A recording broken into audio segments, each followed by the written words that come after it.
Welcome to New Tracks Modeling. New Tracks provides unique mentoring opportunities to enhance your modeling skills by connecting with talented modelers and manufacturers from around the globe who generously share their knowledge and artistic expertise. Build your confidence, refine modeling techniques, and share your projects with a supportive community of fellow modelers, all while enjoying the world's most rewarding hobby. Join us every Wednesday at 7 p.m. Eastern on Zoom and YouTube for our free live program.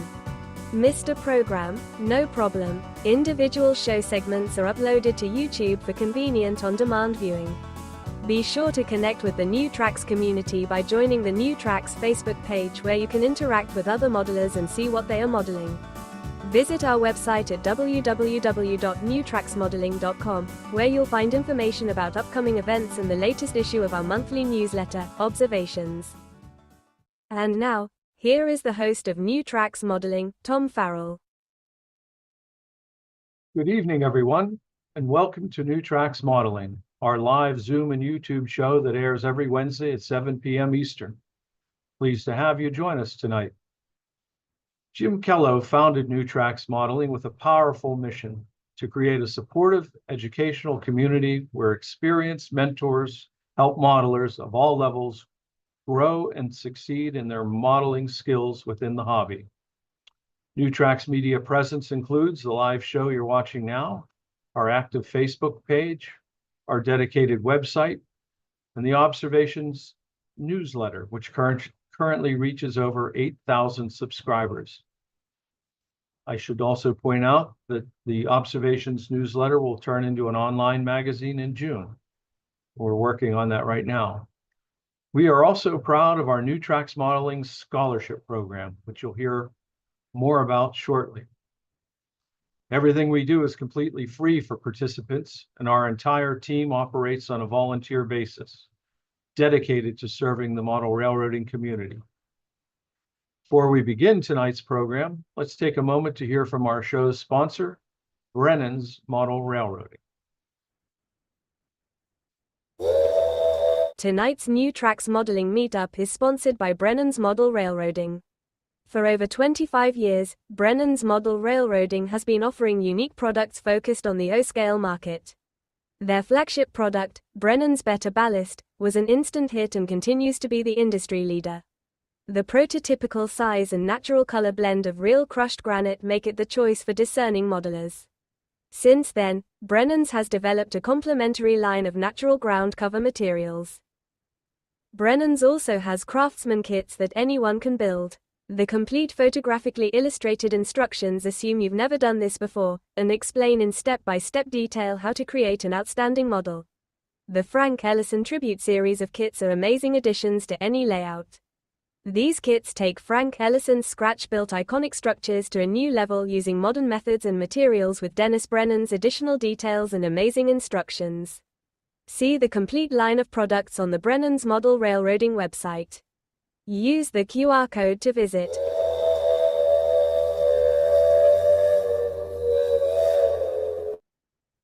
I encourage everyone to support our sponsor. Take a look at his website. Dennis Brennen will be on tonight with a new product release, and his website will be featured at the end of the program. Have a look.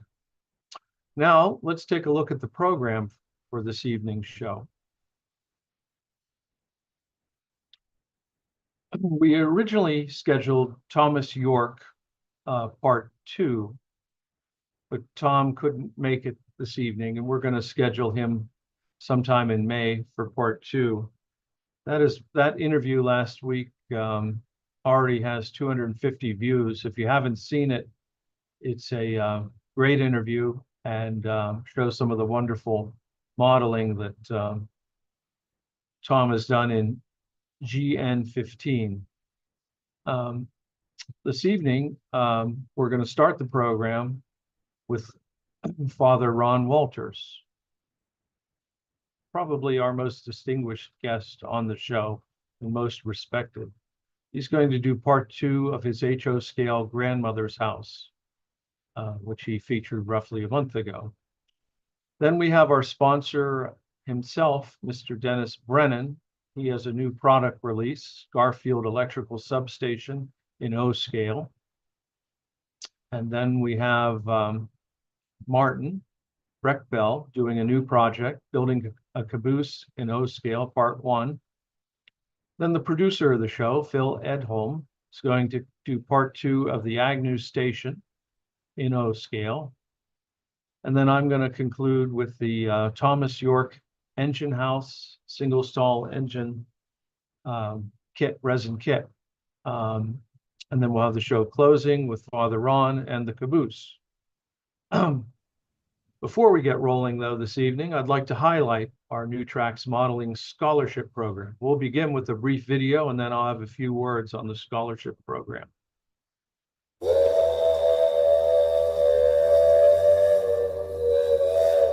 Are you a model railroader going to college in academic year 2025-26? If you are pursuing a STEAM degree, apply for the New Tracks Modeling Mentoring Scholarship. For the 2025-26 academic year, 3 $2,000 scholarships will be available. You can apply online at the QR code shown or on the New Tracks Modeling website. Model railroaders can support the New Tracks Modeling Mentoring Scholarship, the only national scholarships for model railroaders from a nonprofit organization. Donate online on Zephy. All donations are tax deductible.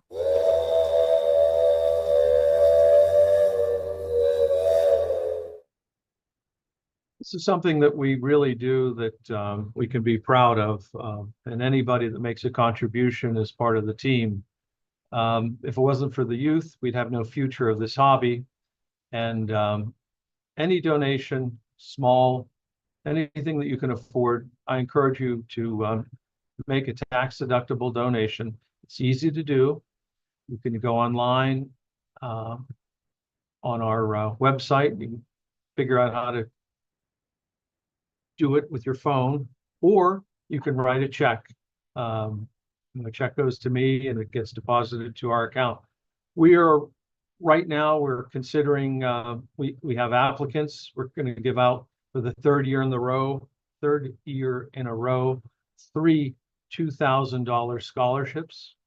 That is possible by donations from our viewers. So every little bit counts.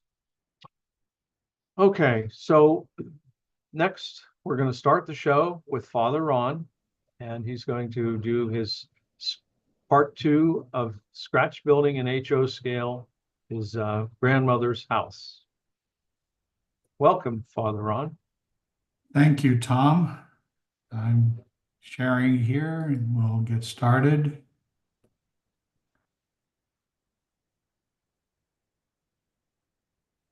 We left off last time with all 10 walls put together and doors and windows and shades in the windows, but there was no roof.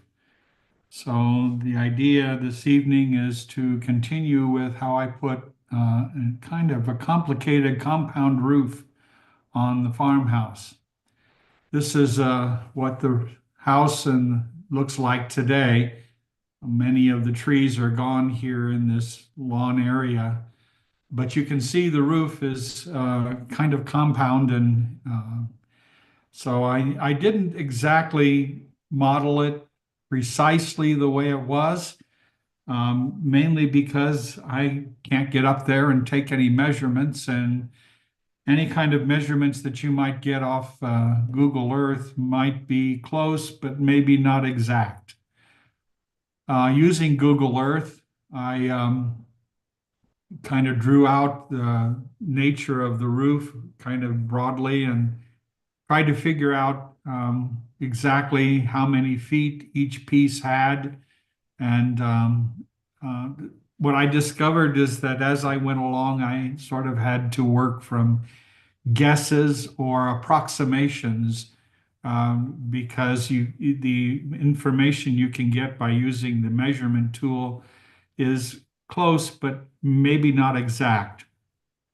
So I began, first of all, with a piece of plywood, basswood plywood. And what I was trying to do was make sure that it wouldn't warp or change, mainly because the soffit and trim on the roof is delicate, and it's trying to rely upon that alone to stabilize the roof, especially such a complicated roof. At least it was complicated for me. Made it difficult to try to keep it stable. So these are the two pieces of the roof. You're looking at the part that would be hidden. And you can see on the right there, I started out with trying to put a couple of pieces of strip wood on there to make sure that the piece would stay flat. You'll see later on that I removed those two pieces so I could accomplish mounting the roof onto this stable flat. This is another picture of the underside. This is the side that would be the ceiling of the second floor and the ceiling of the add-on. And I wanted to make sure that I could fit it tightly and snugly onto the building so that everything that would be mounted onto the roof would stay in place and be exactly where I wanted it to be.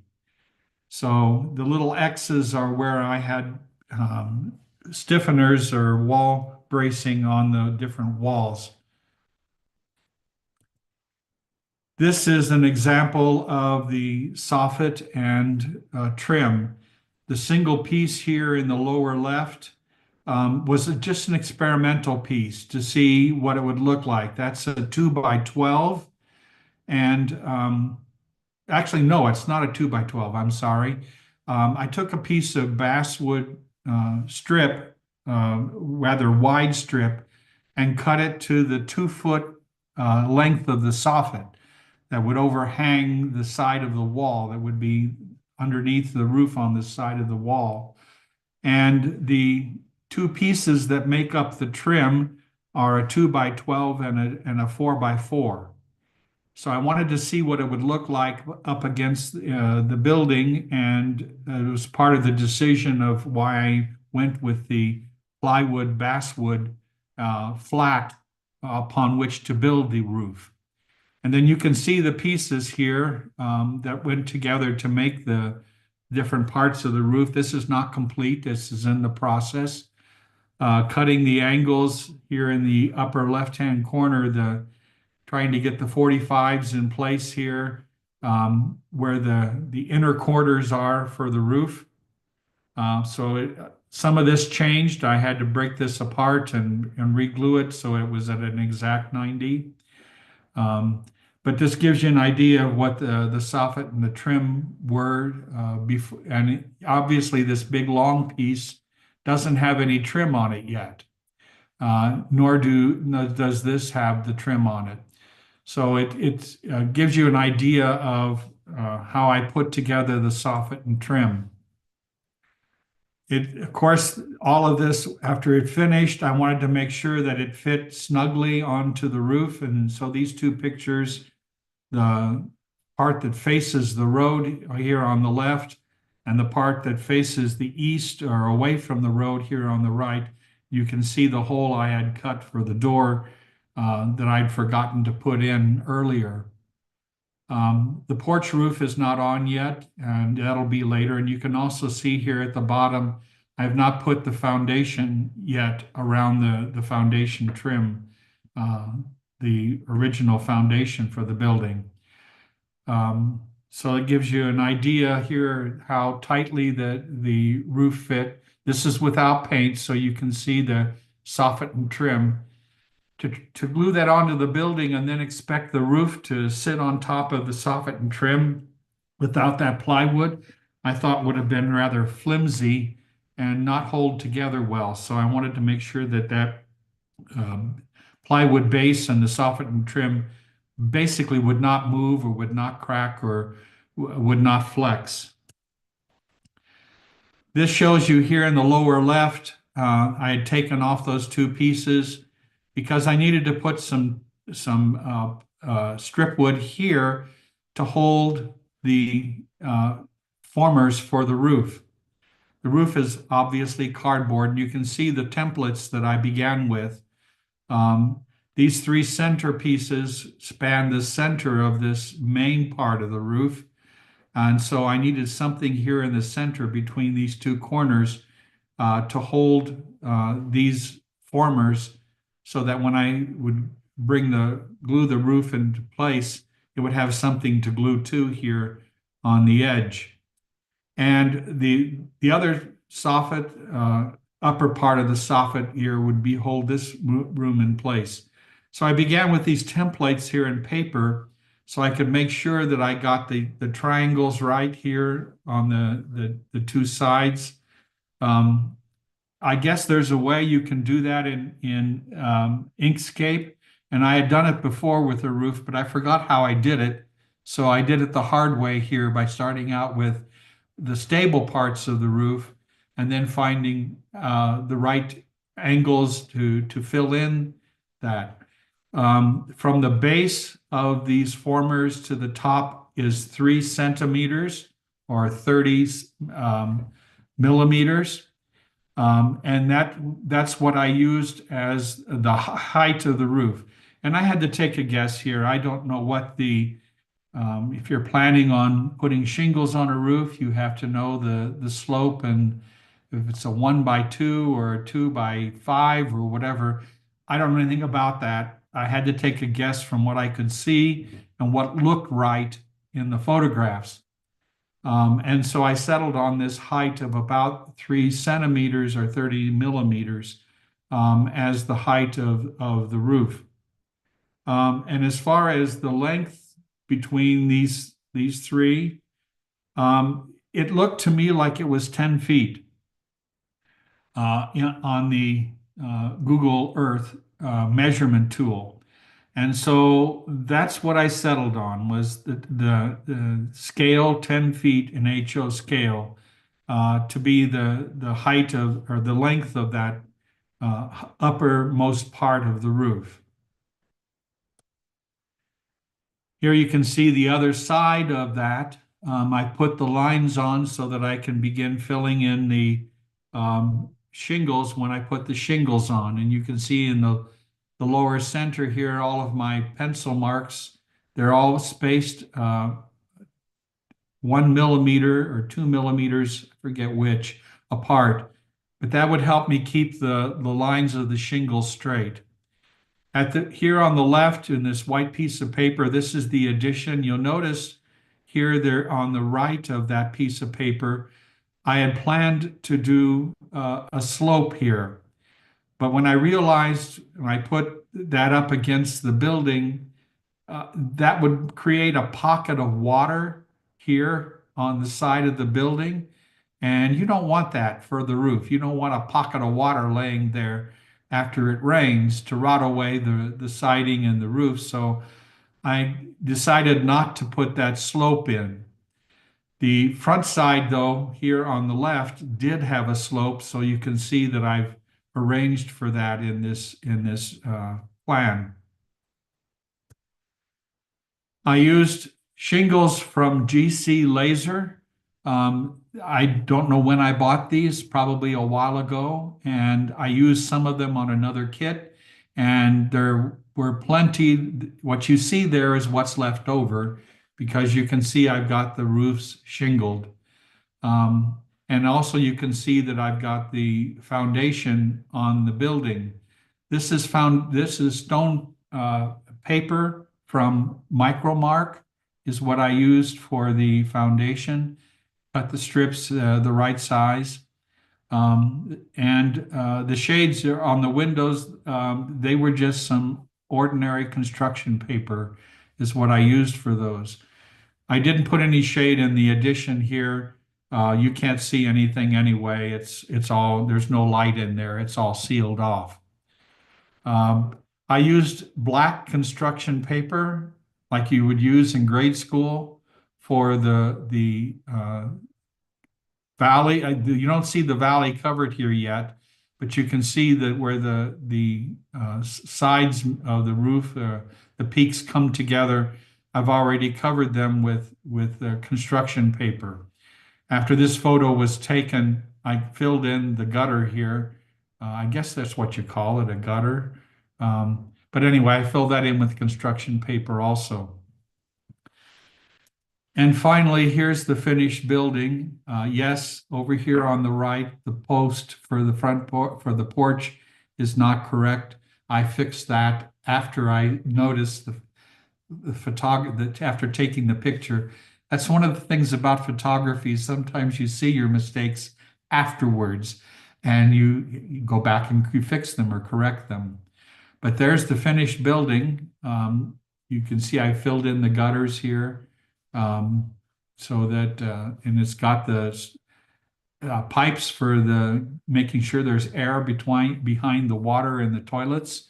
So that's kind of the finished product. I created my own storm center or storm opening for the storm sewer cellar underneath the house. If you went in this side door over here on the left, you could go down immediately. So there were two ways to get into the storm cellar. I also created the concrete steps here on the south side of the building and the east side of the building. This just pieces of the calling cards, the wooden calling cards that you can get from Lee Valley. I just pieced them together and made steps, concrete steps, and out of them. So that's it. Any questions? Wow. Father Ron, I think it looks fantastic. Um, I have a question. Maybe you answered it in the first part of this series, which I missed because I was prepping. What's going to happen with this house? I mean, it's a beautiful job, and I'm sure anyone in your family would love to have it or something. Do you have plans for it?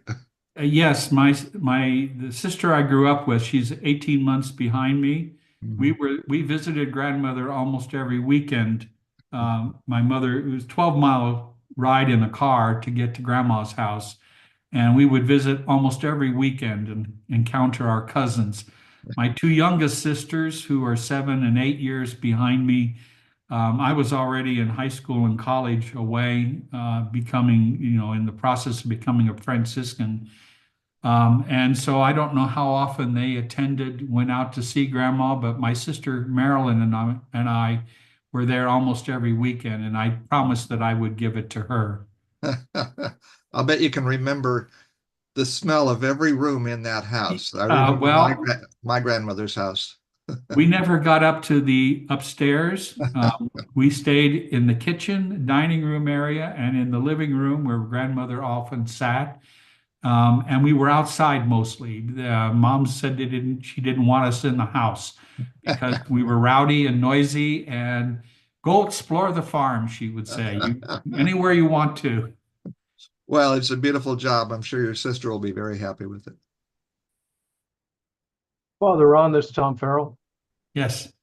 The finish, the white paint, those are, if I recall, paper, right? Yes, it's a paper product from Rail Scale. Yeah. How'd you finish them? Did you primer them, then paint them? And what were the No, paint? that's the way they came. Oh, they came white like that? Yes. In fact, I had to match that color because it's not exactly pure white. There's a touch of antique white or ivory in it, so I had to mix my own paint for the addition and for the windows and doors. So I used pure white acrylic, the cheap acrylic apple, pure white, and Yeah. put a drop or two of ivory, I think was the color that I used, and mixed my own color to make it match. I had to do it several times with several different combinations to get an exact match. And did you weather those shingles, or is that how they are? It's the way the shingles are. I didn't get any weathering done on it yet. Looks good. Have you thought of your next project? This one now complete? I am working on, I forget the name of the company, Western Models, I think is the name of it. I'm working on a board by board blacksmith shop that they put out, golly, in the 80s or 90s. And I purchased it way back then and said, oh, I'm going to get to this one day. Well, I decided to get to it. So I'm working on that right now. Well, let us know when you think it's far along to do a part one. Okay. I was thinking of doing a board by board, like a, what do you call it? Speeder shed, which Yeah. someone could also do. If you use Inkscape to draw your framing for your walls and then put the board by board on the outside. I was thinking of doing something like that. I haven't photographed this blacksmith shop, so I'll have to do that. Well, we can certainly use all the presentations we can. So both of those would be great projects for us. So I appreciate it. Okay, Okay. Well, thank you, Father Ron, and thank you. terrific modeling, and appreciate your contributions to the show. Next up, we have our sponsor of the show, Dennis Brennen. He's going to do a new product release, Garfield Electrical Substation. But before we have Dennis on, we have the sponsor of his segment, Millhouse River Studios.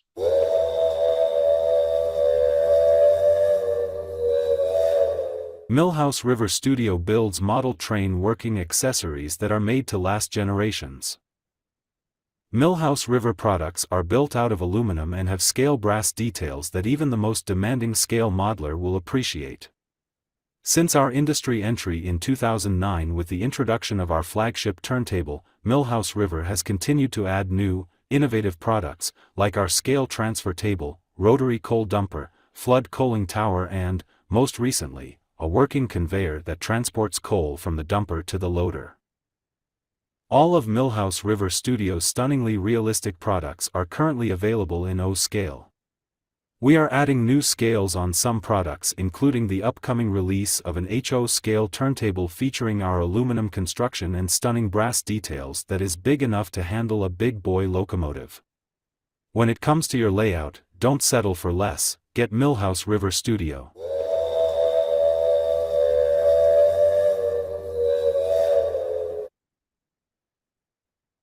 Again, I encourage our viewers on YouTube and our people that are regularly with us on our live Zoom to support our sponsors.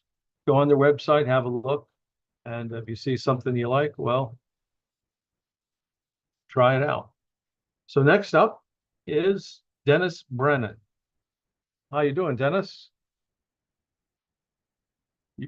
You're muted. There you go.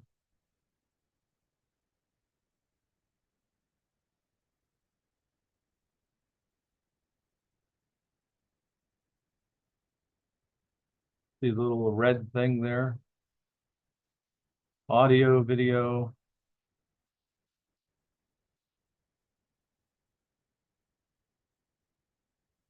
Bill. You're still muted, Dennis, on the bottom left, very bottom left, very bottom left. On the Zoom window on the very bottom left. On Zoom. There you go. Oh, not yet, not yet. Not yet. No, you unmuted me. Oh, you got one more time. Try it again.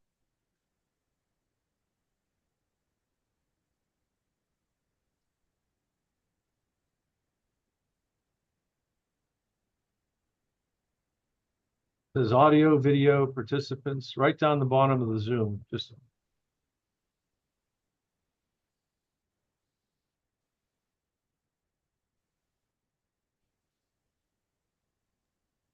There it is. well.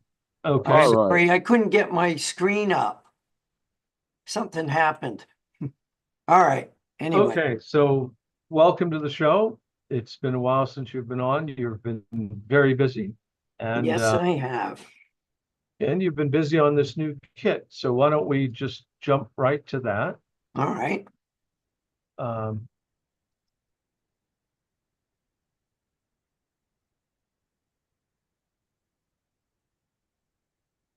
Everyone see that? I'm not seeing it. But let me see here. It's It's there. all good. You're good. All right, Okay, no. I'll talk you through it. We're rolling. All right.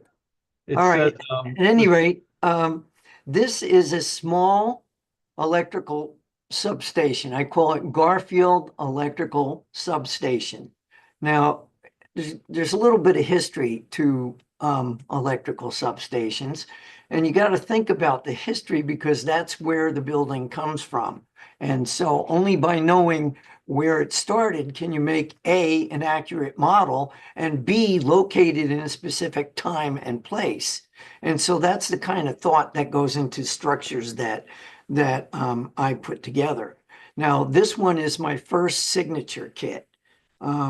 It's a design completely by me. It's different than the Ellison kits, obviously. And there's going to be a series, actually, a Garfield series. And this will be the first one. And so where this building started, you got to know at the beginning of the 20th century, power plants were smaller and they were usually scattered across cities or specific neighborhoods or districts. And they were typically powered by steam engines or water turbines. So this building, dating back that far, would have to have been located by either a water source, like a river, or along a railroad where it could get coal. Now, I particularly have modeled this as a substation because when they started out as powerhouses, they had, of course, they had generators in them. Well, as the country got electrified and big power stations came up, and we were these buildings didn't need to generate power anymore. They became a substation for the big power plant that would be in the area. And so they would take out the generators and put in all the electrical equipment needed to reduce the voltage or whatever it was and send it out. And that's how I choose to model this building. However, this building would be perfectly usable as a small powerhouse.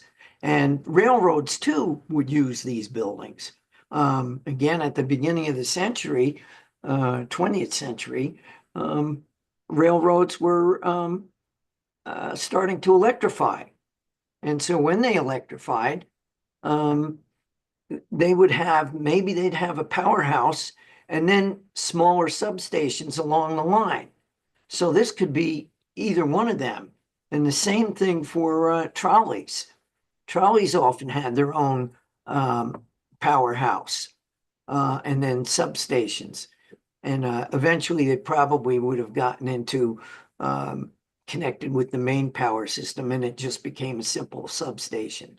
So if you want to model this as a substation, it's perfect by itself, but Woodland Scenics has an exterior substation that would be a perfect companion to this, because what would happen is if the substation outgrew the power demands, outgrew the supply that the station could offer, then they would build an external one, space permitting. So depending on how you want to model it, that's kind of important. Let me see if I can.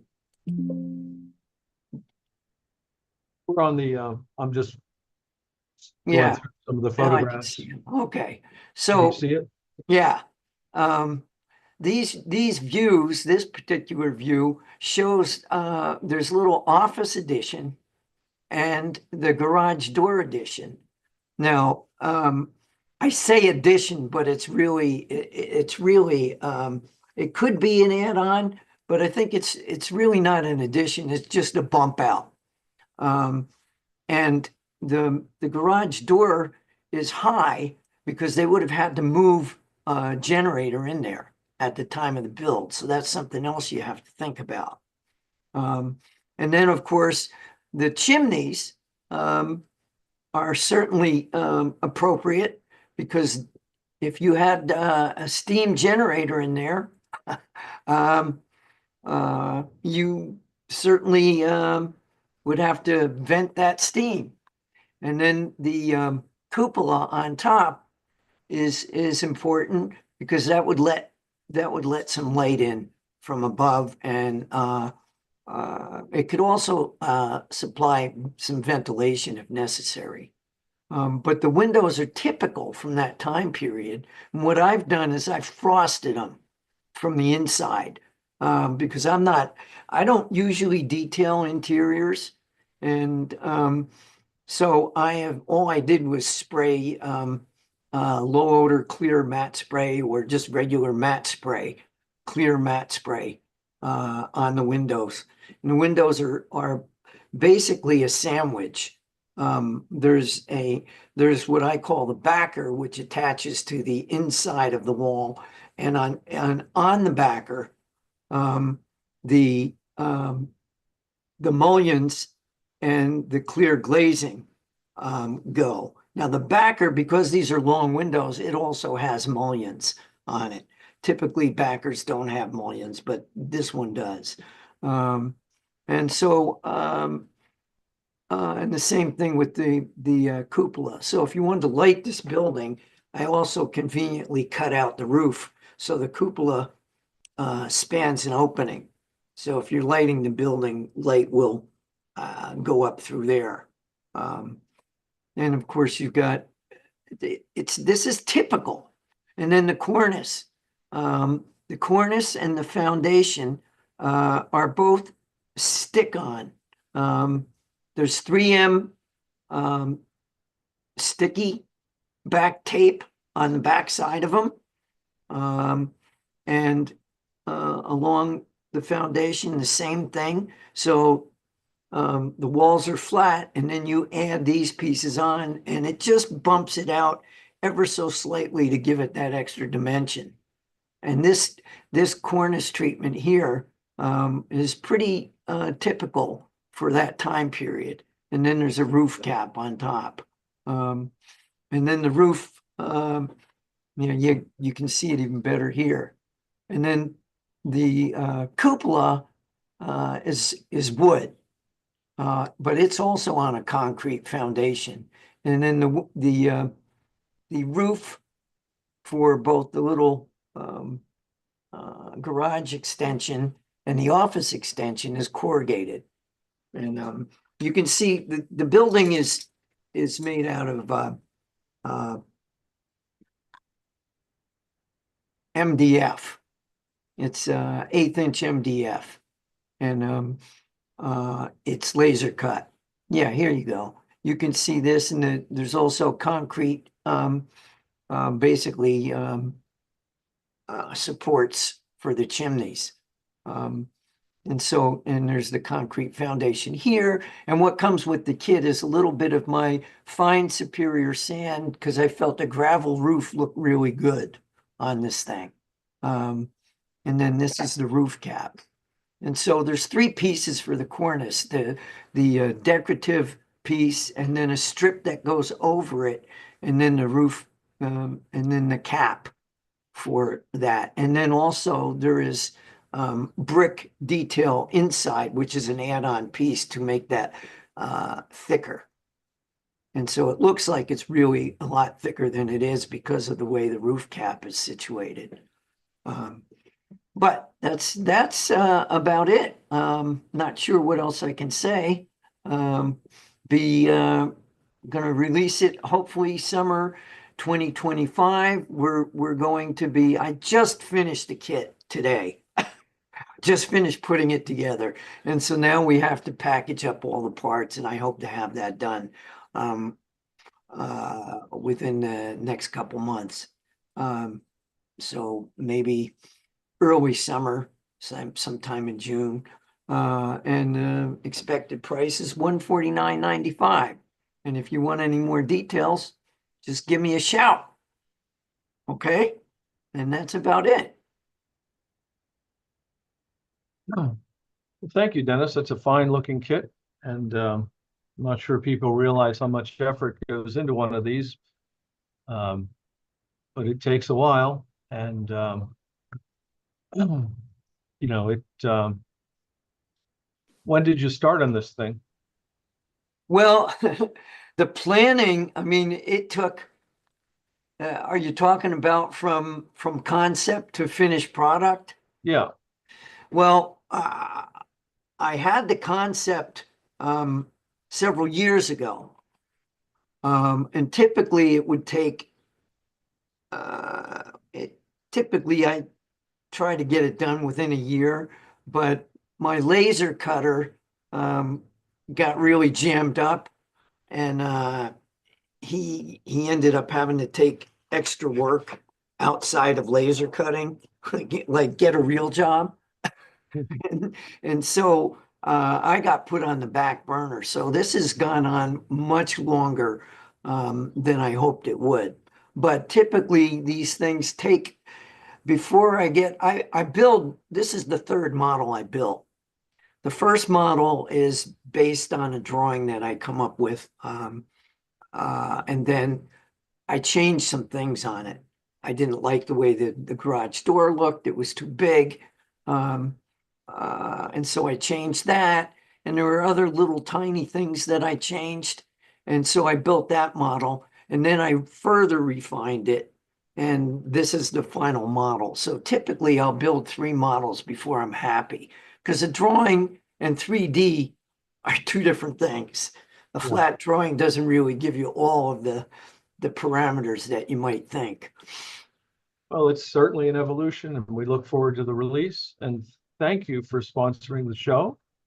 Appreciate you being on this evening. I know I twisted your arm for this, so I appreciate it. Hey, no problem. Next show that I do is I can show you how I will incorporate this into a scene. I built a little diorama for it, and I'll show you how it's incorporated based on the kind of history that I saw for it. Terrific. We look forward to that. Okay. Well, thank you again, and appreciate it. All right. Thank you, guys. Okay. Next up, we have Scratch Builder's Corner by Martin Brechbiel. Before we have Martin on, though, we'd like to run a video on our Observations newsletter.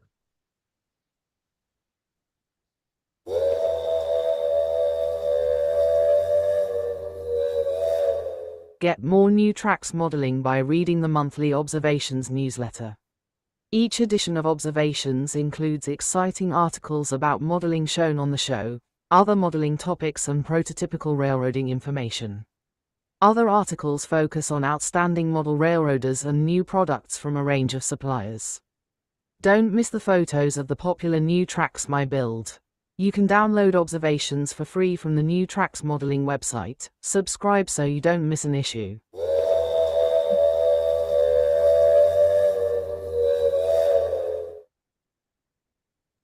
Before we have Martin on, I want to make a note that, we're always needing material for the live show, and we need material for the newsletter, and there's synergies between all these platforms, between the Facebook page, the live show, the Observations newsletter, the website.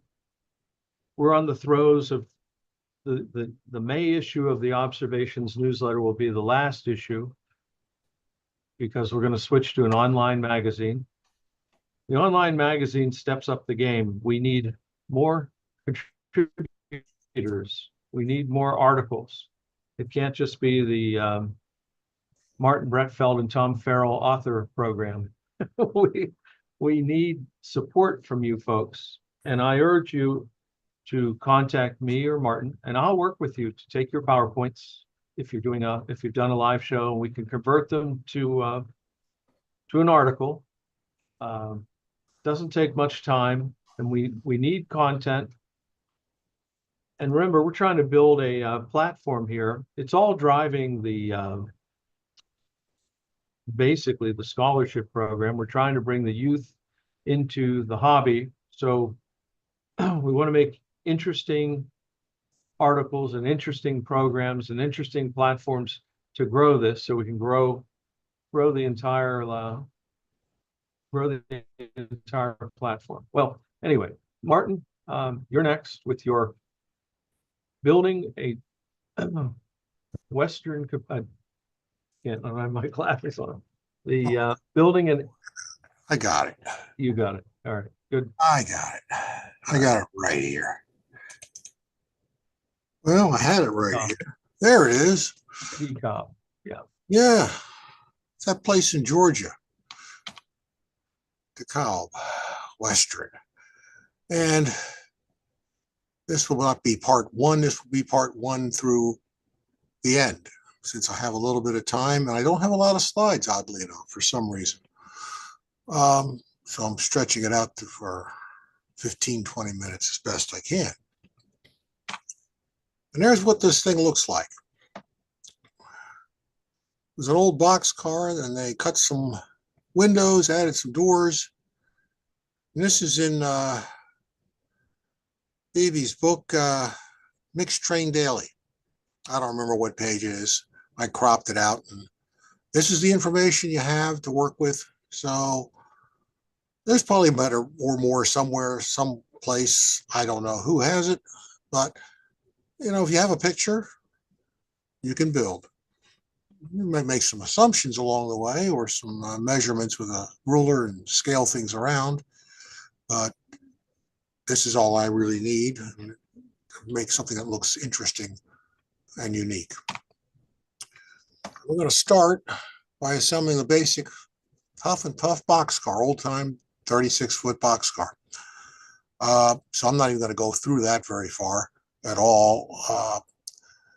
The only thing I've added here, I've changed the wood for these my resin cast bolsters, and I've run a train line through the center sill and the bolsters while I was assembling it. The rest of this is basically the Huff and Puff kit, except the sides. We're just going to pretty much throw away the sides it came with, because they, oddly enough, in this kit were plywood, thin plywood, and not very well scribed. And cutting plywood is annoying, but it can be done. But it's easier just to swap it out for some 16th inch thick scribe siding, and you just edge glue it up and build up the sides. These are some Grant line windows, which are roughly the right size. We'll cut the centers out later, but right now they're just there occupying the hole, so we know that they fit. Same thing with the door over here. We're going to actually make a door. We're not going to use a casting. Go back. You don't see the door here. There probably is a door. This might be it right here, opening in. I don't know, but I'm going to presume there was a door, if anything, just to keep people from falling out or falling through, what have you. So we built up some doors. Well, this is just some. This is some 3-inch stock, O-scale 3-inch stock that fits this little sill piece, but the rest of this is just 32nd inch thick basswood with some stock overlaid over to make a panel door, some 1x stock around the perimeter of the opening to square it out. This is just some more scribe siding with some 1x or 2x stock overlaid on it. And as you look back at the original picture, there's a door stop at both ends. Door does have to stop somewhere, or it falls off, I guess. And that's what the other side looks like. I hadn't quite put the 3-inch stock piece here underneath that door. Door just fits into place. A little bit of glue holds it all together. Nothing fancy here. Nothing too sophisticated. Just a good exercise of what you can use. You know, everybody's, the basic Huff and Puff kit is just that. It's very basic, but it's a box of really good raw materials just waiting to be used. So we add a bunch of stuff. Well, now we have some brass steps at each end.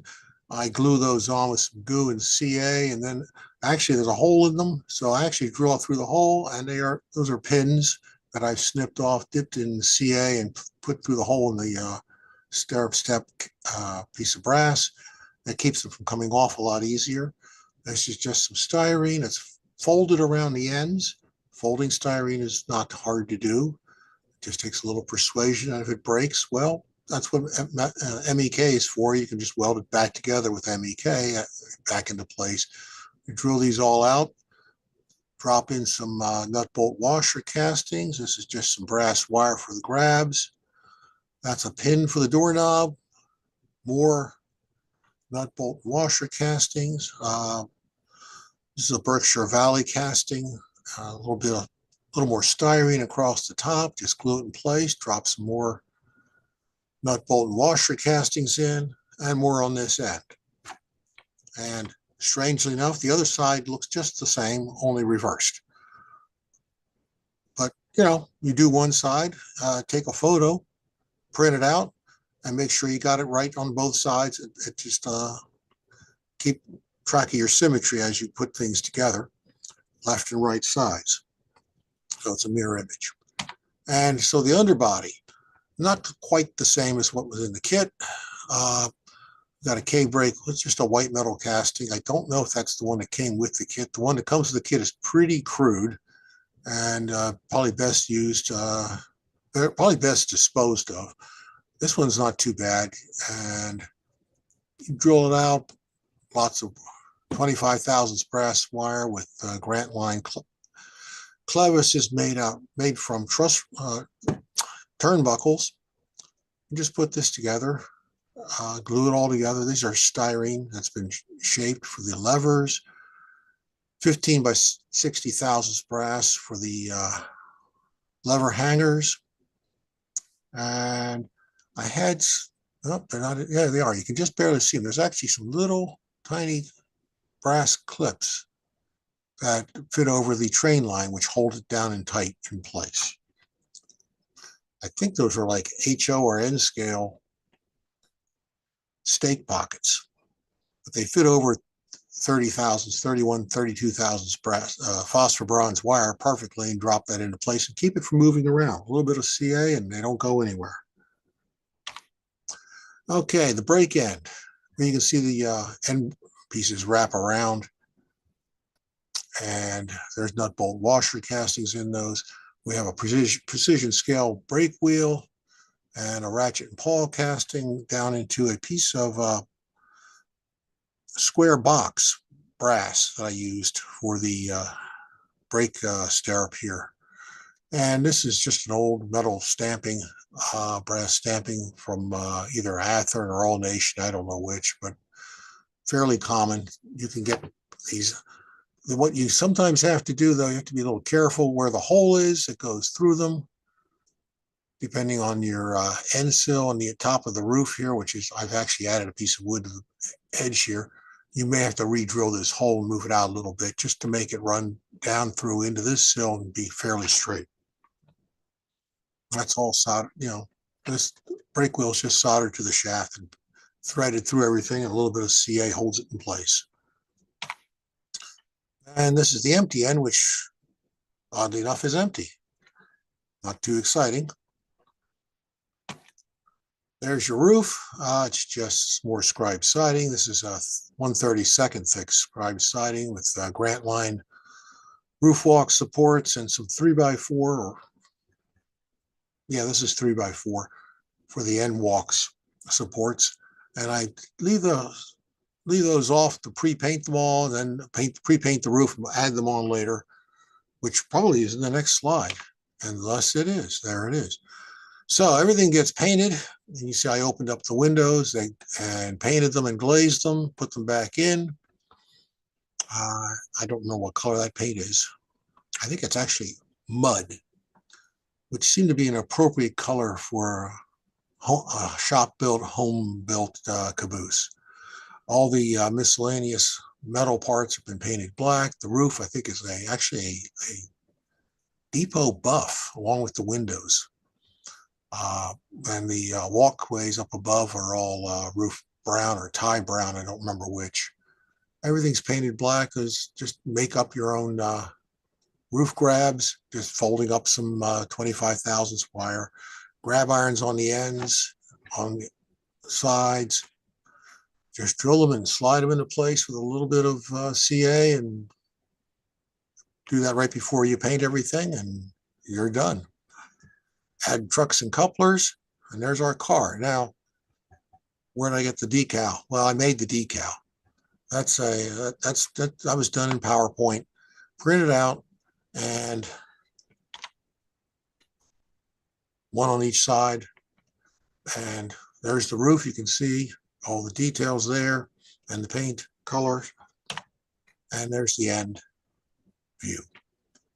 And next week, I don't know if it's week or month, but the secret is to bang the rocks together, guys. Got to remember that. Very important. Bang the rocks together. And we're done. So any questions or comments or queries? Now's the time to scream them out. Martin, this is Tom Farrell. Yes, Tom. Is Huff and Puff, is that still a current manufacturer? Are they Actually, as I recall, LaBelle actually owns them. Bought out Huff and Puff, but they have, and that was, I don't know how many years ago, but they have not brought them back out into production. I don't know if they ever will. But Yes. you can find these on eBay without any difficulty. Yeah. Yes. Yeah. The some of the ye old Huff and Puff stuff I actually use with my kits, because if you know what you want, particularly a casting, if you drop Rick an email, he if he can find it, he'll probably cast some for you. Yeah, that's great for the castings, but the best thing about the Huff and Puff kits is it's a box full of wood parts you can turn into anything. And they make a pretty good little 36-foot or a 40-foot generic boxcar, but they're good for bashing into anything. You start off with a nice core, and you can cut them up. I look at lots of kits as raw materials, but these are the best for hacking them up and do whatever you want with them. Well, that was a beautiful model, and thank you for being on this evening. And we'll talk about next week or month. Yeah, we'll figure out next time you're on, and whatever you like, of course. And let's help Martin out. We've got our May issue. We've got a complete of observations, and then our inaugural magazine, which will require more articles. So next up, we have our very own producer, who is an award-winning modeler, Phil Edholm. He's going to do part 2 of the Agnew station to Scratchbuild. And before we have Phil on, though, we're going to run our My Build video and a few words from Chris Course. Don't miss the monthly New Tracks Modeling My Build event. My Build is where the modelers of New Tracks show what they have been building. See amazing modeling with some My Builds featuring specific topics for modeling. If you would like to have your models included in the My Build, please email your modeling photos to Chris Course at railrunner130@hotmail.com. If you are a first-time My Build participant, please include a photo of yourself.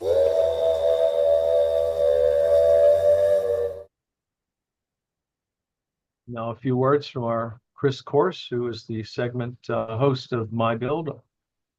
Chris? Thanks, Tom. The next show coming up, if we could get that slide. The next show coming up is it's automation and animation. Make it move, whatever you can do to fit into those categories. Maybe if it just looks like it moves, might be able to simulate some sort of movement through the use of lights. I don't know. It's up to you guys. It's a pretty wide open category. And that show will be April 23rd. To participate, please email your photos to me at railrunner130@hotmail.com. Please try to get those to me by April 20th. That way I can get them all into a good slideshow format and have it all ready to go for the 23rd. Coming up, the May free-for-all, we've had to move it to May 14th because the next week my oldest has a play that I was told I need to be at. I know how, I think we all know how that goes. And that will open up the elections for show themes. So if you, we actually do have a half decent list of future show theme candidates. So please send me an email with your ideas of what you would like to see for show themes for the next year, so we can vote on it. And in June, we will have the results from that voting, and we'll determine what that will determine the future theme shows. And then in June, on June 25th, the theme will be waterfronts, boats, bridges, beaches, whatever you can come up with that fits into the term of water. And then back into July, we'll have yet another free for all. So anyway, please participate especially if you've never participated before, and please even maybe just come up with something wacky to send us for your show theme ideas. I know one of the ones that I want to throw back in there is oddities. I've seen, I think it was on Facebook here recently, some UFOs. And I remember the oddity show that we did like a year and change ago. That was actually, it came out pretty cool. So that's one of the things that I'm going to vote for. But I'll turn it back over to you, Tom. Thank you for your continuing support and running one of the most popular segments on New Tracks. Just a side note, it's gotten very dark here in southern Indiana. We have a tornado warning, and we're about ready to get bombed by thunderstorms. So if I go off the air, I'm going to switch to my iPhone. The show must go on. But Phil, if I lose power here, and I can't get back on, you close out the show for us, yeah? We'll fake it out. So you're up next, Phil, and the Agnew station, which, as we know, used to drop people off at the mental institution, where I think I belong half the time. I don't know, I'd say that, but maybe. Anyway, so I'm going to continue on with the build here. This is a model of the Agnew station. Actually, if you noticed from the pictures earlier, I remodeled it to Farrell station because I moved it about 40 miles to the south, but that's okay. And of course, the interesting thing is, as Tom said, this was the railroad stop for what was actually called, if you look in Wikipedia, you'll find it called the Great Asylum for the Insane, which was there in Santa Clara in California. It was part of the California, at the time, the mental health system. So go ahead and start walking through this, just basically how I did the walls. And for those of you, most of you here, this will be pretty simple, but thought it was important as we talk about a build to talk about, how do you cut the walls? How do you mark the walls, etc. So what I did was very simply took what was drawn in PowerPoint. You see here at the bottom of the slide, that was actually the design for the buildings. That had the dimensions on it, and those dimensions were just transferred directly to scribe siding. Quite frankly, I went back and forth a little bit about this. If you look at the siding, it's actually a lap siding where it's got a fairly good sized gap between the upper and lower, between the boards. The scribe siding is a little smaller, but I came to the conclusion that it really wasn't going to be noticeable even in O scale, the difference between the lap siding and the scribe siding. So I decided to use scribe siding. What you see on the left is basically the two key instruments that I think you have to lay out siding on a building. I mean, clearly, one is a scale ruler. You'll notice that the drawing is not done using millimeters or inches, but rather using scale feet and inches. So that actually lets you just lay it out directly to the scale that you built it to. I also, at one of the train shows, bought this square, and this picture is not really good. You can't see it really well there. You can a little bit in the upper right and the top of the right picture. That square, not the blade of the square that sticks out, but the back part is actually fairly thin, and it's really not much thicker than the 16th inch you get typically in siding. So the nice thing about that is when you lay the square down and the wood, and they're laying on your build mat, my dirty build mat, it's actually fairly flat, and that allows you to draw a nice straight flat line across. On the left, the one thing I wanted to show on the left is one of the things was the siding I bought. This is Northeastern siding. It actually is not big enough or tall enough. It's only 4 inches to make essentially a side of a building that's 18 feet or 19 or 20 feet tall. It's only 16 inches, and O scale is 4 inches. So what you see is actually the technique I've developed, which is just use masking tape on the front and the back. There's actually tape on the back side. Tape the pieces together. You'll notice I put this right at the edge, at the end, and extended the cuts. You can kind of see the line for the cuts there extending up onto the masking tape. What this does is allows you just to cut that piece out, that other piece, and then you can glue them together afterwards. So don't try to glue the pieces together. Just go ahead and do them this way and then tape them together or glue them together afterwards. One thing that if you don't have it, I would strongly suggest buying are one of these micro mark cutting guides. What you see there is that this is actually a short one. I bought one that's about 6 inches and one that's about 12 inches. And they're really nice from two perspectives versus using either the side of the square, or the side of your ruler. The first is that they're a little bit thicker at the cutting edge, so they give you a better place to line your blade up on, and you're less likely to have your blade move out into the material. More importantly, you're less likely to have your blade move over into the area of your fingers. You can kind of look there. If you look right next to the handle, you can see a bunch of scrapes on the blade where or scrapes on the guide there, where you can see where the blade has gone up onto it. So this actually makes cutting really easy. You just put the lines down first, line this up, you can see it exactly, and you get great clean cuts. It also can be used same way for cutting the windows. Though Ravelli is, even though I've got here just a normal cutting tool, you'll notice in this picture there's a scalpel. Almost all of the cuts, especially the longer cuts at the end of a wall, were done with the scalpel. The only place I find a normal cutting tool to be more advantageous sometimes is in the corner where you cut out a window. All the windows were cut in this case because I knew on the outside I was going to have plastic window frames that were going to go over it. So those cuts don't have to be absolutely perfect. They just have to be reasonably good. If they're off by a half a scale inch, it's not really going to matter that much.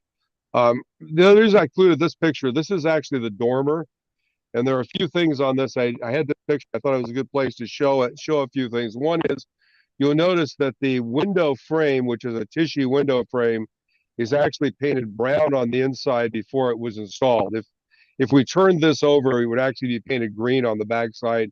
And actually, if the window actually has glazing in it already, it had already been pre-glazed when I installed it here. What you'll notice here, to make the dormer fit, there are these two little wooden blocks that are cut at the same angle as the roof. So they actually make the dormer wall square. And if you notice very close, you can see here that this point of the wall here has been sanded to the same angle. So when you put this on the roof, it actually sits directly and very well on the roof, so that as you go in and put the roofing material on, it'll line up with it. So kind of a little bit of how you do the dormer. This is the wall with a wall piece with the windows cut out. Kind of see how they're cut out. I tend to do all of my layout on the face of the board. You can do it on the back as well, but then you've got to turn your design around your mind. What I find is if you do it on the face and you're careful, you don't get any extra pencil. If you get a little extra pencil, a 400 grit sandpaper takes it off just fine. All the walls were hit with a little bit of sandpaper. They put a little bit of wood grain in, but I didn't want heavy wood graining like you get with a razor saw on these walls. I didn't think it was quite appropriate based on what I saw from the pictures of the finished building. The other thing that I showed here, and we'll talk about this more next week, all the interiors on this are done using printing, actually with printed photos, printed at my local photo shop. What I did before I actually finished the walls, they didn't have any bracing on them, so it's easy to do it. I actually laid out all the dimensions in PowerPoint of where the windows were, so that when I went to make those printed walls, I had it. And what I was able to do then was actually print those out using just my regular printer, my dot matrix printer, and test fit them so that I knew everything was going to fit before I actually sent anything to the printers. So what you see here is that the way the windows look when they're cut out, but you also see I'm trimming out on the background where those things fall on the printed walls so I can print the walls out to match. So the next thing is to provide structural support. This is 1/16 inch, 1/16 inch siding, scribe siding with 3/32 scribing. It was about 9.5 inches on the building, so that's 9 inches in O scale. What you'll notice is if you look at the top of the wall there, you'll notice that painted gray like the rest of the back of the wall is another little piece of wood. I actually had to add on about 3 boards on the top of the wall because I decided it was too short. Just able to sand that and push it down. You really can't see it from the finished wall, but there's one additional gap there. Essentially, the back side of the wall, after it was laid out and put together and ready to go, was all painted with just gray primer. And the reason for that is just provide a light block. I knew that the paint that I was going to do on the outside was going to be relatively translucent, and wanted to have a bit of a light block, but didn't want to use black because black, if you see it, is very visible. Gray is a little less visible, but still has the same amount of light blocking properties. Which here is typical blocking. At the top is typical wood blocking. What I decided though in the corners in the building where I was going to have the printed interiors and they were going to butt up together, I decided not to use a wood block because that would be really obvious when you looked in the windows, but rather I decided to use a 3/16 inch brass angle. So I bought, a 12-inch piece of brass angle. You just cut these little pieces out and then they're glued on. If you look there very closely at the glue, you'll notice that that's just canopy glue. Again, I tend to use canopy glue for this, like the way it sets up and the way it's a little more malleable than white glue, or in this case, you might have used epoxy there. And by the way, those clamps, if you have a Harbor Freight close to you, they sell a tub with, I think, 20 or 30 of those in a little tub, and definitely good for a lot of modeling clamping needs. So this is a bigger wall.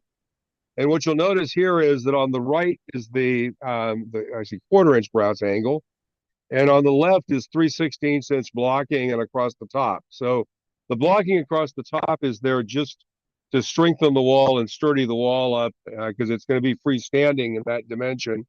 The blocking on the left is inside of the freight room, which I decided early on I was not going to do an interior for. So what I did there was just use wood blocking. It's easy and inexpensive to use. Only use the brass angle where it was going to be visible through the windows. If you look at the bottom there, there's 3x6-inch blocking at the bottom, glued on with the 3-inch. The reason for that is that I had always planned that the floor, remember the walls are going to mount directly to the masonite base. The pictures I had of the prototype don't show a foundation. Literally, the dirt goes right up to the bottom of the building. That seems to be true in even the old pictures. That was the way it was built. So what I decided was that I wanted the building to go right down to the ground. And when I put dirt on it on the outside, it will come right up to the building. But I didn't want the inside to be at that same level because it typically would be a little bit higher up. So I decided to basically lift the floor 3 inches, 3 scale inches.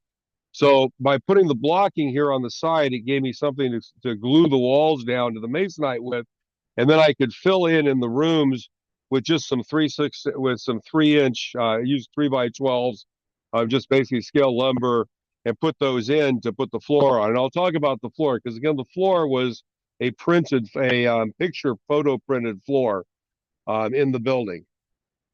So for paint selection, I actually looked at 2 kinds of paint options. One was spray paint and the other was craft paint. I also kind of looked at the true color paints, but decided it was going to be too hard to try to match the colors from what I got there.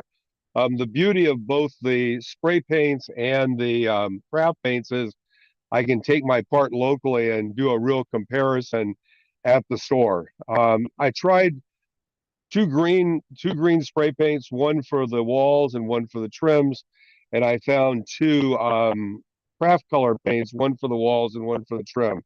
After taking them home, spraying some parts and playing with them, I decided the right option was to use the spray paint for the trim, because the trim really would have to be primed anyway to use it with craft paints or the acrylic paints. I decided this green just looked perfect to me when I held it up to what the colors were on the building. And then I found a craft paint that worked out really well. I think it's Wild Wasabi is the name of it, if you look there really closely. So kind of an interesting color. The thing I found about craft paints is you can totally ignore the names of them. Just pick the one that works pretty well. So the 3D parts were all spray painted, and the walls were then going to be done just brushed with the craft paint. And where it's gloss, I figured it would be knocked down with matte through the process. So this is just, I didn't take great pictures while I was doing this. So I took one picture of the remainder of the piece where I did the eve braces. So what you see in the picture here are two eve braces, and you see a bunch of eve braces that have been removed. Simply, putting a piece of masking tape, take two pieces on the other ends, tape a piece of masking tape down so the sticky side is up, put your parts on it and paint them. Obviously, you have to spend for both sides on the parts like the eaves here. What I did was after the paint had dried, I took white chalk, and I didn't take pictures of this because I thought it really wasn't necessary, but you get a small glass loaf pan, one that's about 3-4 inches wide, 7 or 8 inches long, a couple inches deep, and then go to your dollar store and buy a really cheap grater. They have these graters that are designed to grate things in food making, and you can use those to grate chalk, and you can buy very inexpensive white chalks, grate them, and then what you do is rub those on just with a brush, and what they do is they give the effect of fading in the paint. So that white chalk actually fades the paint. Then after you do that, spray them with a matte coat. You can use dull coat.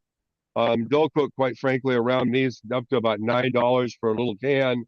And for $6, you can buy a much larger can of Rust-Oleum matte clear, which I find generally, unless you're painting really detailed parts, works just fine. The insides of the doors and windows were all painted with brown craft paint. That was because some places they would be visible, especially the windows, because the interior printing goes around the windows, so you actually see the edges of the window frame. And all the trim wood was also painted in chalk. So, this is an example. If you look down below, that's a piece of trim wood that's actually blown up from this picture.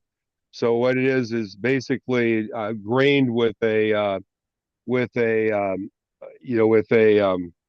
fine saw, and then spray painted with the green. And that basically then you can glue on the model, and it looks like great trim. It also was done with that white paint as well. So the freight doors, for example, were done the same way. You have siding there. You can see the siding turned the opposite direction. Turns out it looks very different when you turn it the opposite direction. Then it's got the trim pieces on it. Just one hint, if you use spray paint for trim pieces, when you go to cut them, I just use a chopper to cut this stuff generally. When you cut them, obviously they're going to be white on the end. If you just spray a little bit of spray paint on a piece of paper, you have a place to dip the ends in and get that green on the ends of the paint, on the end of whatever color paint you have on the end of the boards when you cut them. So after everything was assembled and put together, I thought I had a picture of everything put together in here, but I guess not. I guess I can put that in. All the walls were put together and all the bracing was on them. They were then painted using that green wasabi green paint. And this is just brush painted on the outside. The paint was basically rubbed on to a great extent. So not brushed on thickly, but kind of rubbed on to make sure it was a fairly uniform, minimal thickness coverage. You're really trying to not make something look painted, but made it look like it was painted and has weathered somewhat. And then after the paint had dried, all the windows and doors were installed using canopy glue. Because I was doing one of the things I noticed from the building was these eve braces, and I wanted to put those in. What I did when I designed the eve braces in 3D in FreeCAD, I designed a hole right on this end. That was then drilled out And then I laid up the right location to drill a hole in the wall, basically for those eave braces. And so a brass wire can be put into the wall and then glued into the eave braces. Those are then glued with canopy glue at the wire pin and down on the wall to hold them. Quite frankly, they're incredibly insecure. They're hard to maintain. If you just touch them, they bend a little bit, but once I get it all put in place and put the roof on, it should be fine. So this was basically all the walls right before painting. They're all assembled. You know, it's the brown on the inside. One of the things to notice is that in the office, I decided to do wainscoting on the walls. So you'll see there's some scribe siding that's actually, I think it's a little bit smaller than 3/32, it may be 16th inch, that I put on horizontally there to represent some wainscoting when you looked in the window. Just again painted with brown crafts paint. One thing you'll notice around all the window openings, it's painted on the inside with brown craft paint, because when you push the windows through and push the 3D, put the printed walls on the inside, you just barely see the edge of that wood on some locations. So painting it brown makes sure it matches with everything else. Oh, I got an extra slide there, it looks like. So after the walls had dried, the next thing is they were weathered. And all the walls were weathered kind of the same way. If you look here, and you can see it best on this wall that's an end wall, you'll notice that starting about right here, there's some lightening of the paint. So the idea is that as you go from the eaves down, things get lighter. So that was again done with white chalk. And then after that was done, I came back with some brown and some dark black chalk to go ahead and put some, blow up dirt like you would get with splatter or rain splatter down along the bottom of the building. So that kind of conveys the idea that it's a well-kept building, but it's got some fading and a little bit of dirt in the building. So this is kind of the final step. So I tried to put the wall together in a way that's really complete before it's actually assembled. So you see the wall on the left now has all the eave braces installed on it. It's got a couple of signs installed. The windows are glazed. It's completely ready to be assembled. And after it's assembled, the only thing you'll have to do to it is put the trim pieces on the end, the corner trims. You don't actually have to do a lot of work on it after it's assembled into a completed building. The right wall I want to show you because I don't have a large number of pictures of the interior walls. I was in a rush finishing this and I didn't take as many pictures as I should. This is one of the interior walls glued on. I used a commercial glue stick that's really it's supposed to be incredibly strong, and what I can tell it is. You'll notice there's a cutout here for the ticket window. So that actually, I wanted to have that kind of three-dimensional effect of the ticket window going between the office and the waiting room where you would buy a ticket. And I'll show you some pictures of that and as we go through it. One thing is, when I glued this on, when this photo was glued onto the wall, I kept the glue away from this edge right here to the left, because that edge is going to have a piece of that brass angle slid underneath it when the building's assembled. So you have to be able to, you can't glue it down solid. You got to be able to kind of slide underneath it to have that piece fit. So anyway, thank you. That's really all I wanted to get through tonight. Next week, we're going to go through how to design the wall images, how to put together, an image of a wall that when you look in the window, as you can see here, looks very realistic and very believable. How those were installed. I'm walking you through making the ticket window. It's actually two different 3D printed pieces with a filament printer. But when they're painted and glued together, it looks like the kind of ticket window you would have typically seen in a station. We'll go through assembly and a little bit about the interior objects and painting. So with that, I'll throw it back to you, Tom. Just want to say that is just absolutely excellent modeling and fascinating techniques, and it's a prototype. Yep. Next up is my segment, which is the second part of the Frenchman River Model Works single stall engine house. And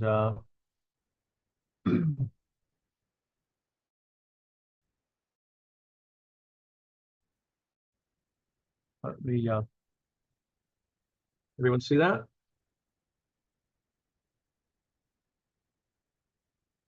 So this is, that's the finished model of mine on the left there. And this is the second part of the Watch Me Build. This is an original Thomas Yorke original design. It's an O scale. It's sized for ON3 and ON30. It's a resin kit. It's available from Frenchman River Model Works.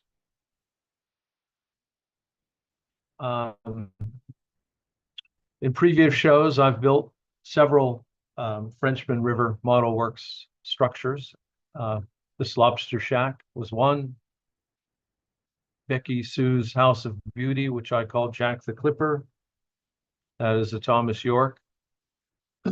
This M. Spillane building, which Thomas Yorke last week reinforced that this was the most complicated kit he's ever produced. It was his 50th anniversary kit.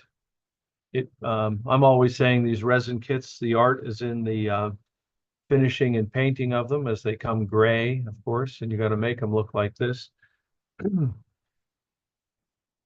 Neat thing about a kit like this, or any Thomas Yorke, is you wind up with a museum quality model.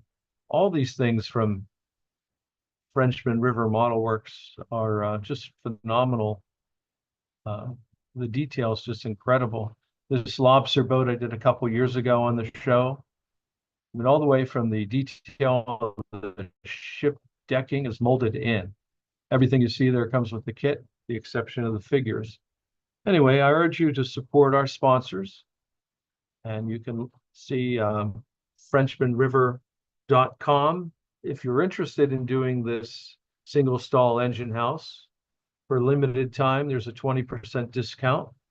The list price of this kit is $89.95 minus the 20% is $71.95. I spoke to a friend of mine who does resin casting, and he can't figure out how anyone could do a kit of this quality for $71.95. So get them while you can, because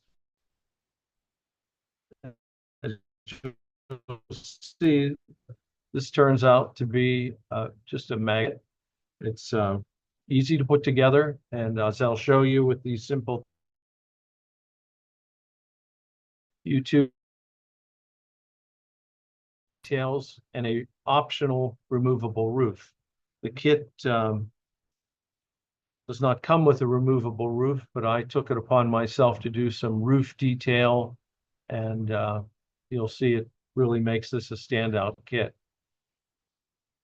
So just as a reminder, this is what you get with the kit.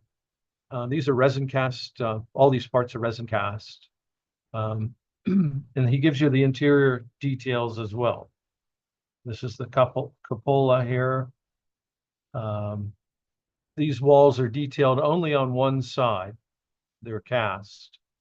You have to use real aluminum siding to finish the inside. I'm going to show you how we do that. And then there's the floor. This is about half-inch thick. It's a truly is a bargain. If you need an engine house, go for it. That's the finished model. Really outstanding kit. Okay, as delivered, he gives you this corrugated siding. There's a lot of it. I put the ruler on there just to give you an idea just how much is there. There's a lot of material here. How I finished it is I started off with the Tamiya surface primer, my favorite, because it's not a filling primer. I've said this in the past. This is a very light primer. I don't want to say it's an etching primer, but it's always adhered to anything I've sprayed it to, and it gives your finished paint something to bite to.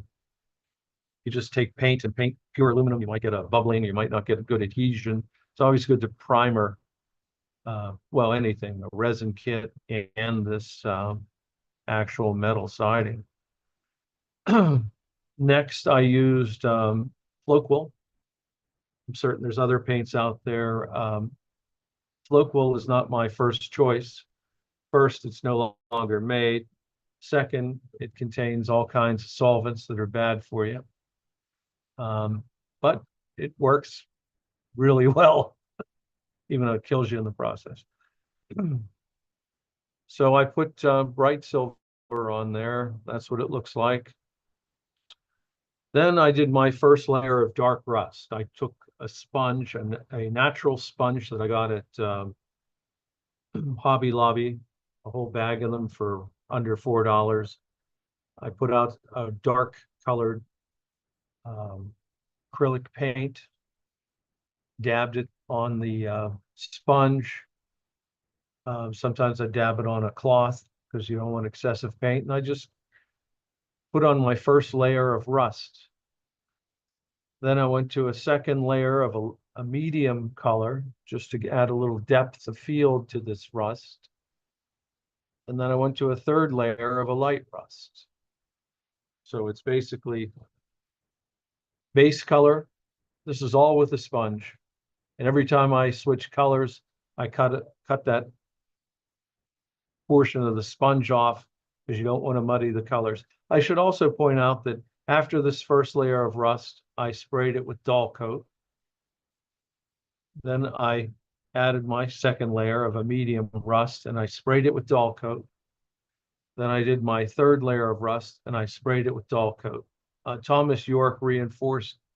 He does the same thing. The reason we do this is if you don't, these colors tend to run together and mud, they dissolve into one another and you don't get this distinct differentiation between the colors.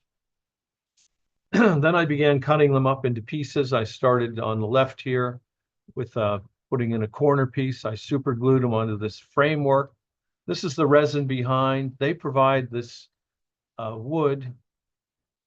I stained it with a 100-line stain, super glued it in place. And then I began cutting these pieces starting on the bottom. They actually want you to put them over these 4x4, I don't know if they're 4x4, but these, we'll call them 8x8 braces. I thought it would be cool to show these braces because it looked like it would just be a bland wall of metal. I thought I'd cover up this little wood here, this little 16th inch wood, but I'd show this larger brace. So it's just start in the bottom, work your way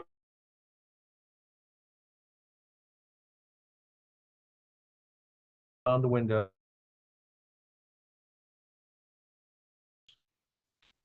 These are those detail pieces kit. What I did is I left them their natural color and I put a 100-line stain on the whole, we'll call this bookcase of parts. Then I just randomly take colors of my craft paint, my acrylic paint. I just randomly pull down blue. I paint these blue. I pull down a red, pull down a green, just all these different colors. And then when I'm all done, I hit it with a dull coat. And then I put 100-line stain over it. And it pushes these colors back. In other words, they'd be here. Here's basically finished on the left. Here is as freshly painted. You see how bright and bold these colors are because they're not knocked back with a dull coat or a 100-line wash. So everything here is as out of the bottle, out of the paint. And there's no rhyme or reason to my colors. I just pick different colors. And then I began putting in the interior pieces in. I just super glued it against the wall here and on the floor. Put in my workbench. There's those colors knocked back. Oh, nice that looks when their colors are knocked knocked back a notch or two. Looks faded, yeah. Then I had the brainstorm to put up these military posters just for the fun of it. I just went online to Google and looked for 1920 to 1930 military posters, and I brought them into PowerPoint, made several sizes, picked the ones that I thought were the right size, cut them out with scissors. Elmer glued them onto the wall, painted them with dull coat, and then with pan pastels, I weathered them. There's another one of those 1920, 1930 posters. This is the left side. Look at, remember how glossy and tacky this thing looked? Now it looks like it belongs in there, you know. There's a view of the, see why I left the beams. It just adds another dimension. Makes it more interesting to look at. Now I added these things on my own, the chair, the garbage can, this barrel. There's another enlistment poster from for the Navy back in the 20s. These posters can set the period and the time of your structure. So they serve two purposes. They're far more interesting than a corrugated wall, and they set the period. There's the other wall. There's a couple lockers. There's my Marine poster. All this stuff comes, well, this barrel didn't come. The rest of it all came with the kit. Well, that's starting to look like you're looking into a real engine house, isn't it? At least in my mind. This is a neat little technique how I did the front doors. This is the natural resin color of the door. Every time we go to one of these narrow gauge conventions, there's a fellow named Randy who sells these pan pastels. He's always painting with pan pastels. Well, this isn't foreign to me, but what you do is you just mix it with alcohol and you make a paint. So that's as resin as it comes, and this is simply one color of pan pastels, alcohol wash. I mean, that looks pretty realistic to me. And there's no effort there. Anyone can do this. You go from as delivered to it looks like a wooden door. Virtually no effort. So we'll see these doors a little earlier, but I hit them with a green trim. And this is not part of the kit, this roof. I wanted a removable roof. They provide you with cardboard and more corrugated siding. I thought I wanted a removable roof since I went to all this effort to do this interior. And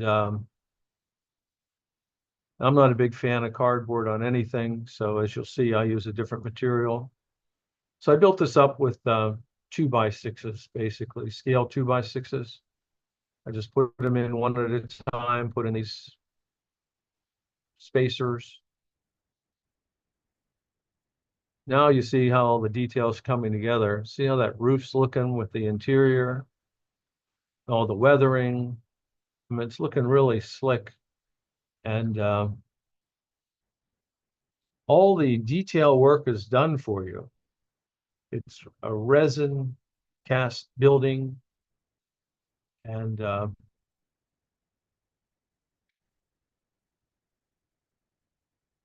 geez, my mouse is jumping around here. Sorry. Sorry about that. I use the keyboard. So there's the outside. I trimmed the thing in a military green. I added a little smoke here, a little dark pan pastel charcoal to make it, as a steam locomotive enters this, you know, you down the center, you'd see a little smoke. I painted this all military green and I hit it with pan pastels to weather it. further look inside.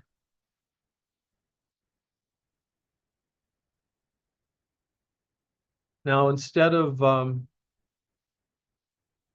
corrugated roof, I decided to use a tar paper roof. Now, it was pointed out to me by an associate that they don't usually put tar paper roofs on steam locomotive sheds because of the prospect of fire. But I pointed out I'm not using a coal burner, I'm using an oil burner, so there aren't any cinders. So I justified in my head that I could eventually use that I would use a tar paper roof. Now I found when I glue tar paper to wood, if this was made out of wood, it would warp. So I thought I would use 040 V-groove plastic, simulate wood. So when I put the tar paper on the reverse side, it would be less likely to warp. So the first thing I did was color it with the first thing I did was primer it with that Tamiya primer. Then I painted it with a Tamiya brown. And then I put a glaze over it to make it have the appearances of wood graining. So basically the only difference between, I primered it, hand brushed a brown on here, and hand brushed a glaze on here. This is I never pronounced this right, cupola. Top of the thing, this is resin cast. I just filed the flash off of here. This is the other side. Then I took my roof and I see all the pan pastels all over it. I laid it in place, put this tape on here, and then I ran a plastic weld cement here. That way, it's at the right angle for the roof. I didn't know any other way to do it. Then I super glued this together. This was a little warped, so when I super glued it to the styrene roof, I had to hold it out. I did span the middle out so that it would be parallel and perpendicular to the roof. So there's how I glued it on with super glue. At this point, the plastic cement over here, this had welded this effectively to the right, to the correct angle. I undercut this hole here. So when I glued this on, I filed this out to fit flush. I didn't want to try and cut this precisely, so I gave it about a 1/16 to an 1/8 of an inch. It was too large. So when I glued this on here, I just took a file, big flat file, and just filed this flush to this. See, this is now flush. Then I'm gonna go back and I'm gonna put like a smoky black on this, as you'll see. So that's another shot looking down. I painted everything black. I painted the perimeter of this black. I didn't want any of my tar paper to show white if I had some overlaps. I painted it 2 colors. First, I went with Tamiya military paint, a flat. But the flattest flat I've ever used is these acrylic flats. So I put down a nice base of the Tamiya paint, then I went over it with the acrylic flat. Just anywhere I thought white might shine through, I hit it with this inexpensive flat hobby paint. Then I put my first layer of tar paper on. These are the old Paper Creek models. They're no longer in business.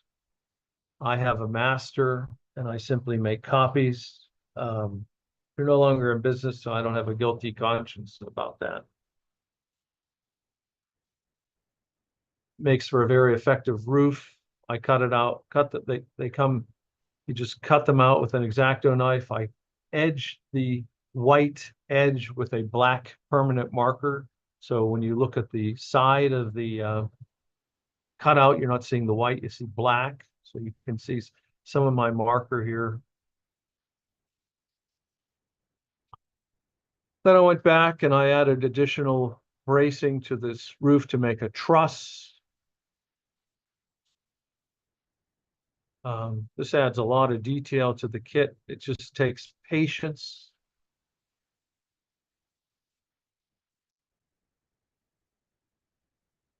Windows don't have to be this dirty. I'll clean them off.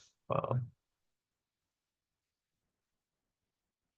little out of focus there, but this shows, it's really to show the trusses in there. That's a little better.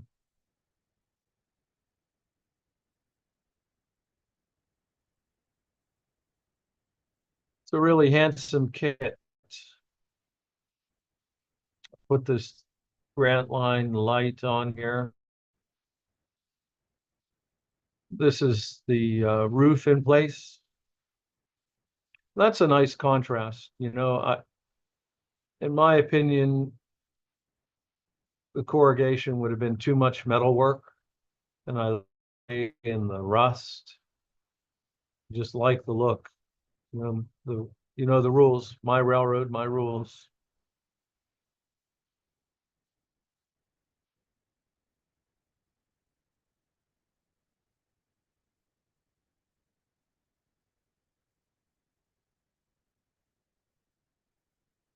That is the finished model with a shay sticking out in there.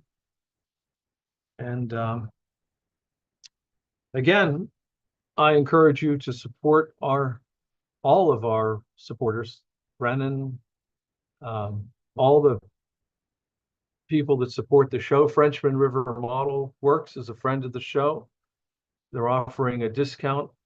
In my opinion, this kit is, you know, a $150, $200 kit. It's already at a bargain. With the 20% discount, in my opinion, this is an absolute steal. And if you need an engine house, single stall, go for this. Use this code, NEWTRAX, NEWTRX, and get your 20% discount. Thank you.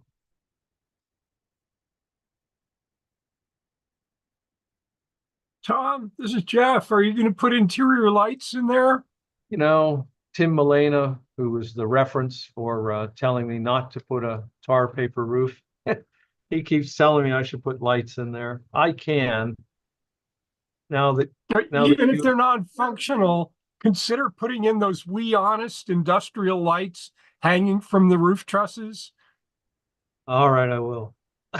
That's two of you. That's what I did in mine. I just love those, you know, green shade industrial lights, and I think they work real well. I also have to put a few more braces in those trusses, which I have cut, but I haven't put them in there yet. But the model in essence is done. I got to put in, I think I'm going to put real lighting in there. So yes, I will do that, but it won't be part of the show, but I'll do it. I think it's terrific that the kit comes with an interior shelving. When I did my engine house, I had to scrape around the internet to find appropriate interior bits and pieces, and the stuff they give you is really nice. It really is a gorgeous kit, and I keep saying that, but you couldn't scratch build one for that kind of money. I mean, it's just really nice. It's an O scale kit for $70. That's amazing. Yeah, so gobble them up before he catches on. Well, that concludes our show. We have the closing with Father Ron, who did a fantastic job on his part 2 of his grandmother's house. And sounds like in the future we're going to hear from him on a couple of other things he has up his sleeve. Father Ron, if you could go on with our traditional close, I'd appreciate it. O God, as we create in miniature the world around us, may we marvel at the beauty and genius which created the world and instilled in us a portion of your great knowledge and wisdom. Give success to the work of our hands, O God. Amen. Thank you. You know, Jim Kello once said on the show, you know, if you were watching and you were listening and you didn't get some tips um, with a show like this, with some of the quality modeling we had from Father Ron, Dennis Brennen, Martin, of course, always steady with his world-class modeling. Phil, also world-class modeler. I mean, really are quite fortunate, Father Ron, that we have these guys that are on the show and can do this quality work. And nothing's hard about this. It's just a collection of tips and techniques, and you too can make these quality models. It's just keep watching and keep listening.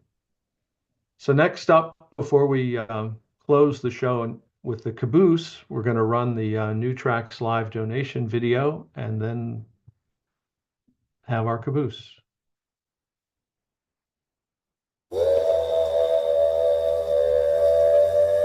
Do you enjoy New Tracks modeling? You can help support New Tracks in many ways, but donating to support the show and other activities is really appreciated. This helps pay for the expenses of producing the show, including Zoom, website, and emailing costs. You can support New Tracks financially in 3 ways. First, you can make direct contributions through Patreon.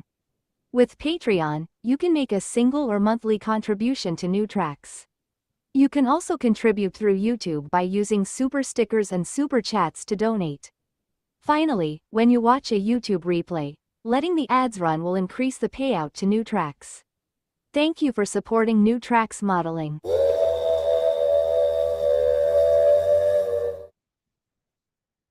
Now, as I say, nearly every show, we have minimal expenses, but we do have expenses. So if you enjoy the show,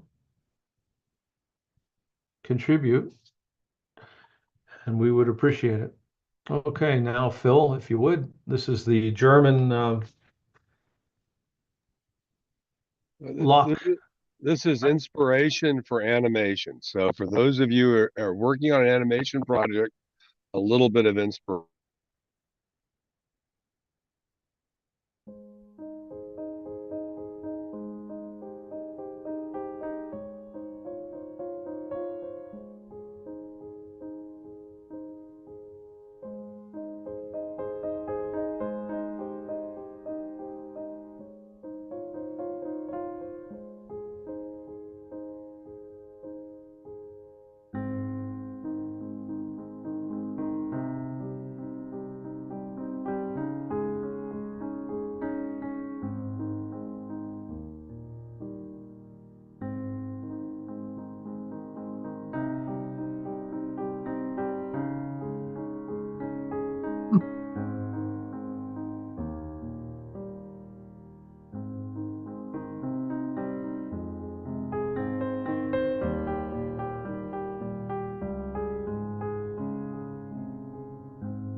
Now, is the light going to change?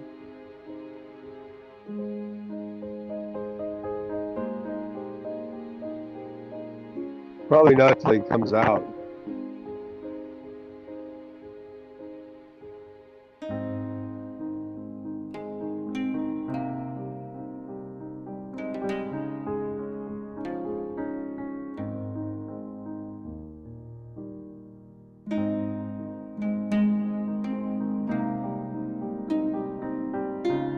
There it is.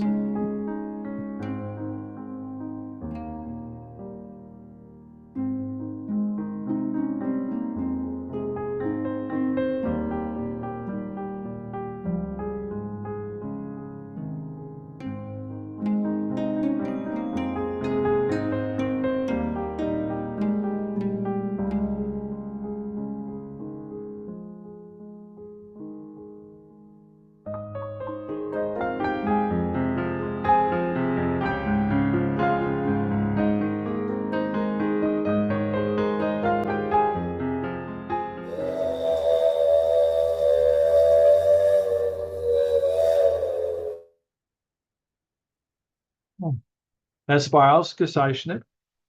That was excellent. Eine automatischen Schleißsystem für den Lastkahn in dem Kanal. Auf Deutsch. Well, thank you for everyone who participated this evening, all the segments. Excellent modeling. We'll see you next week. Have a good evening.